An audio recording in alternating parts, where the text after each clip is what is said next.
Hello, আমি টুসি তোমাদের কাছে আবার চলে এসেছি। আজকে একটা কুর্তি দেখাচ্ছি। দেখো তোমরা, পুরো বাটিকের পরে রয়েছে এটা, ভি কাটিং এর মধ্যে রয়েছে গলাটা। তোমাদের লেন্থটাও দেখো অনেকটাই বড় যাচ্ছে এবং স্লিভলেস হাত আছে এবং ভেতরে তার হাতা দেয়া রয়েছে।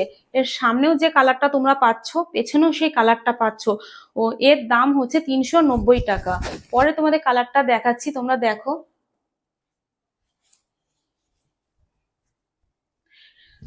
কমলা কালার রয়েছে, এটারও সেম একই কাটিং, একই রকম বোতাম, একই হাতা, একই সব সেম, পুরো একদম লংটাও একই রকম রয়েছে ঝুলটা। পরের কালারটা তোমাদের দেখাচ্ছি। এটা হচ্ছে নেভি ব্লু কালার, এটারও ঠিক সেম একই রকম কালার, একই সব রয়েছে। তোমাদের লাস্ট কালারটা দেখাচ্ছি, পুরো লালের পরে যাচ্ছে, পুরো ভি কাটিং এর মধ্যে যাচ্ছে, একই রকম সেম কাটিংটা রয়েছে, সামনে পেছনে তোমরা একই রকম পেয়ে যাচ্ছ। এটার দামও মাত্র ঠিক যাচ্ছে 390 টাকা। তোমরা যেখান থেকে নাও না কেন পুরো ফ্রি শিপিং এ এটা পেয়ে যাচ্ছ।